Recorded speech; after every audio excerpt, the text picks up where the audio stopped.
Bonjour, bienvenue dans la série sur la physique des particules. Donc on a vu la structure isotopique de l'amplitude dans le processus 1 plus 2, donc 3 plus 4. Et la structure isotopique de l'amplitude d'un processus où interviennent 3 hadrons se détermine d'une façon analogue. Par exemple, la structure de l'amplitude de la transformation d'un boson B isospin 1,5 en un autre boson isospin 1,5 plus un méson pi d'isospin 1, c'est-à-dire B dans B plus pi,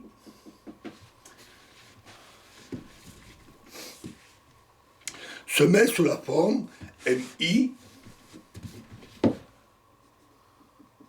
égale TII fois phi bar tau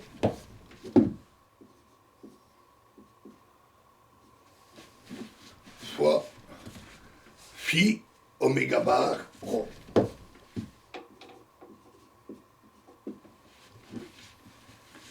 Pour les deux baryons et le méson pi.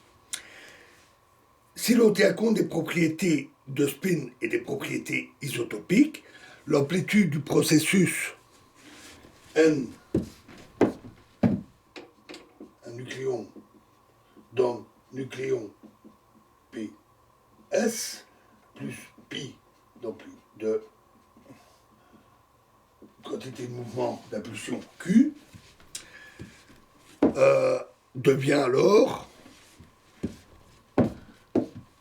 MSI égale de T, variablement de Stan, est égal à GNNP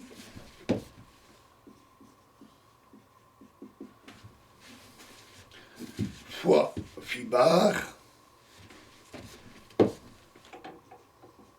fois V bar plus de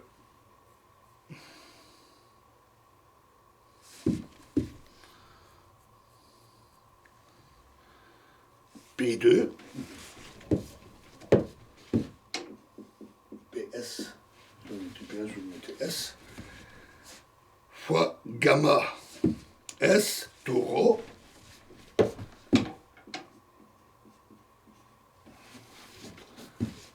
fois V moins phi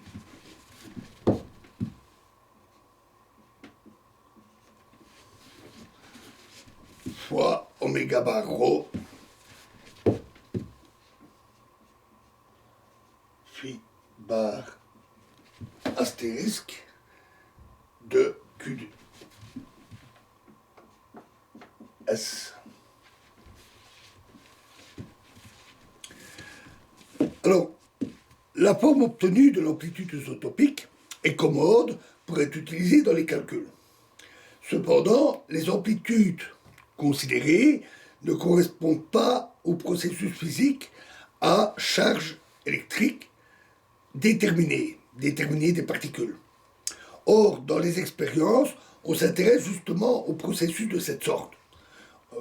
On utilise surtout les processus de particules chargées parce que c'est les particules chargées qui laissent des traces dans les détecteurs.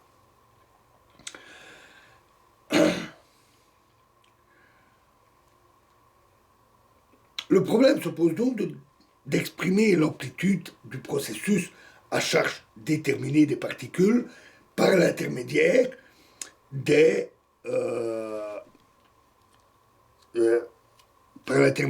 amplitudes isotopiques TII. Par exemple, d'après ce qu'on a vu à la fin de la vidéo précédente, l'isostructure de l'amplitude de la diffusion des mésons pi par des nucléons était de la forme MI est égal à phi bar fois TI1 delta rho prime plus TI2 fois 1,5 l'anticommutateur T rho prime fois phi oméga bar rho. Oméga bar rho fois oméga rho prime. Les processus de diffusion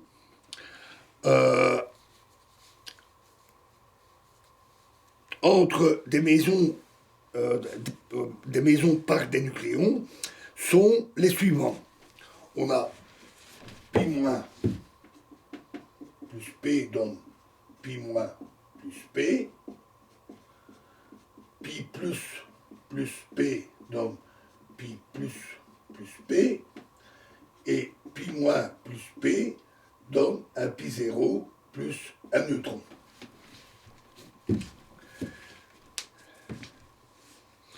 Pour obtenir l'amplitude isotopique de chacun de ces processus, il faut substituer aux fonctions d'onde dans l'expression ici les fonctions d'onde qui correspondent à l'état de charge donné.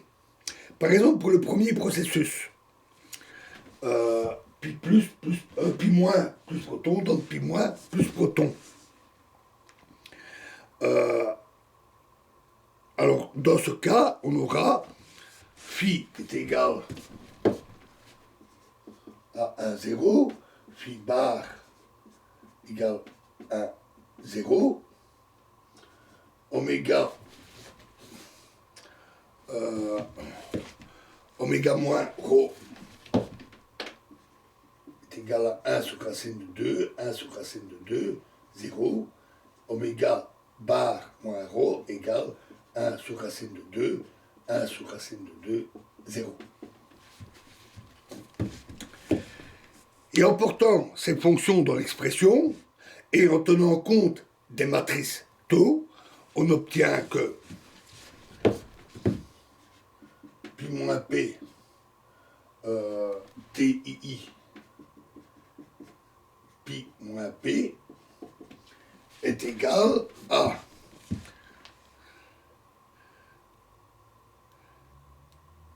phi bar fois Ti1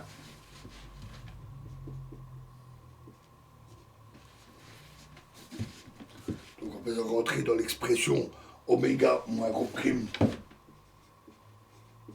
delta rho prime plus Ti2 1 demi l'anticommutateur de tau rho prime moins oméga moins rho prime virgule T rho oméga moins rho tau rho oméga moins rho fois pi. Ceci est égal à les fonctions d'onde des phi, donc 1, 0, fois Ti1 plus Ti2,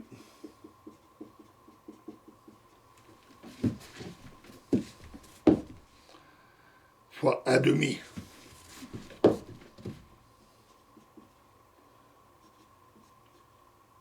tau 1 plus oméga moins 1 fois oméga moins 1 plus tau 2 oméga moins 2 plus tau 3 oméga moins 3 virgule tau 1 oméga moins 1 tau 2 plus tau 2 oméga moins 2 plus tau 3 oméga moins 3 fois 1, 0.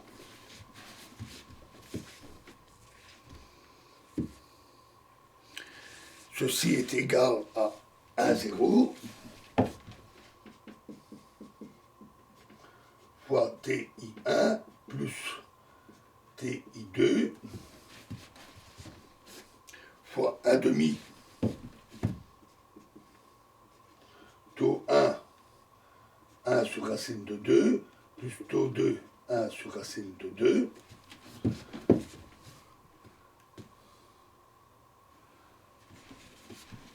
virgule, taux 1, 1 sur racine de 2, moins taux 2, 1 sur racine de 2, l'anticommutateur, fois 1, 0,